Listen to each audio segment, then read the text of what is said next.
Hi class, Steve Katie here. I'm going to walk you through our last discussion board post for our weeks 5 and 6. And what you've got here is you've got the overview instructions, which you know these, and then we've got our questions.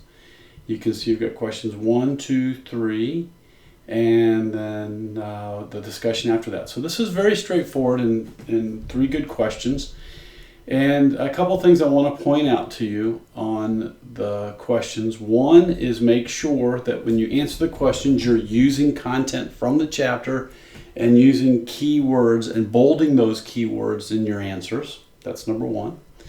Number 2, make sure you follow the rubric and that you look at the complete, professional, thoughtful, and the discussion and understand how those 4 are applied, which I've been explaining and you've seen them in your feedback for the previous discussion, so that should be fairly common knowledge to you right now. When you come in, remember that you set things up. You have your introduction and a good, unique introduction that invites people in. You have good formatting, following through the questions and your answers, and then you got a conclusion that's a higher level reflection on what you've learned and what you've taken away from doing the discussion board. And so that's the main focus. It's, again, I think pretty straightforward. You got a question here on the performance management process, your dream job and compensation, and then pay for performance in your career path. When I look at these questions, you apply, using the apply what you learn steps in the performance management process as a guide, provide an example of where you would have used the process to a situation. You can describe the situation you've been in and how you would apply it. You can look to your dream job and apply it to that situation. Essentially, walk through the process and apply it. And what I'd encourage you to use is what I call the behavioral interview process, which is describe the situation, the task, the action, and the results. And you can do a quick Google search on behavioral interviewing and the STAR technique. You'll see lots of really good examples, and that will be a good guide for you on that one. So I'd invite you to do a quick search, find the STAR method for behavioral interviewing, and then answer the question using that technique to help you answer it. The next one is your dream job and compensation. And this is conduct analysis of compensation for your dream job. So you'll need to say, here's my dream job, and then conduct the analysis on that. Remember, the dream job is your next step in 1 to 3 years upon graduation. This is not your 5, 10 years out. This is you're going to get the degree and you're going to use it to get a promotion, to get a new job, something. It's going to help secure that what's next for you upon graduation. And look at the concepts from the chapter and address the following questions. How is your job and compensation linked to the organization's objectives?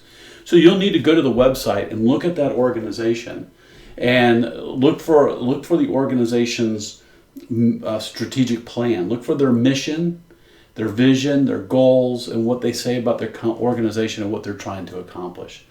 And so how does it link to those objectives that they have, what they're trying to accomplish as an organization? What should your pay mix be? So as you look at compensation and you got different elements of compensation, what should that mix be? Use language from the chapter to describe that. And of the job evaluation systems that you're looking at, which one are you likely to see applied to your job and why? Which one do you think for your industry for that particular job in that organization? And maybe you even do a search in that organization to see if they even say what they use and how they do job evaluation. And last here is, what do you expect your compensation to be? Bring in the various pay tools. And this is really important. So like say, based on my analysis, this is what I expect my compensation to be. And then how can you ensure you get the highest or best compensation?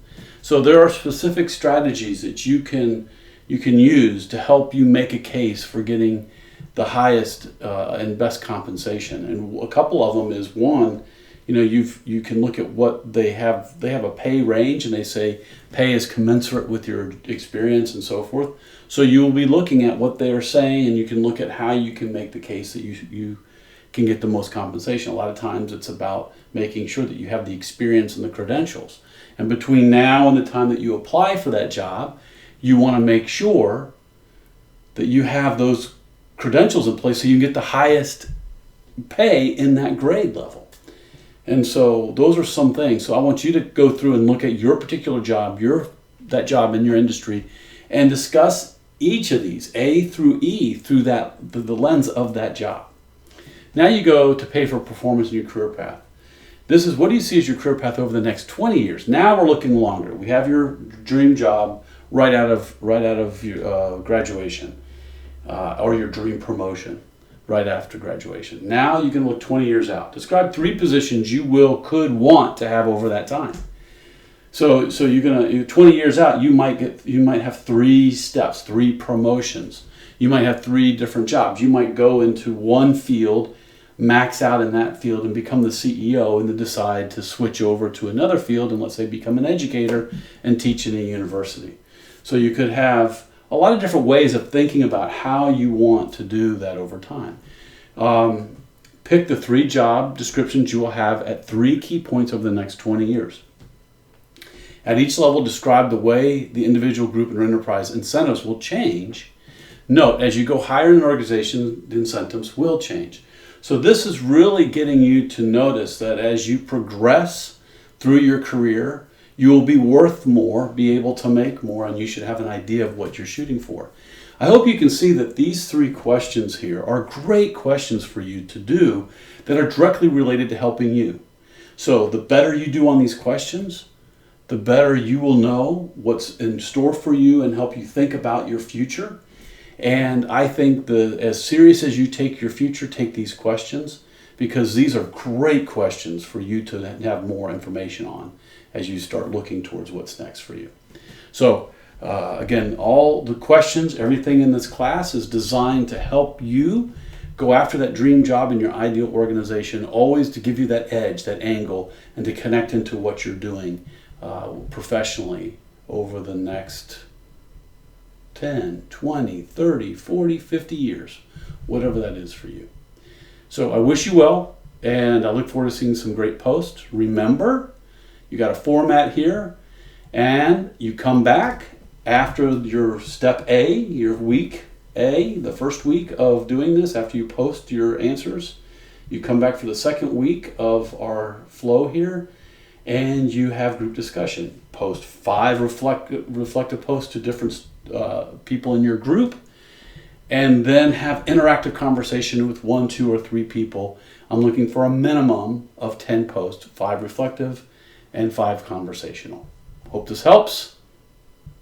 Look forward to seeing some great posts and great discussion. Bye for now.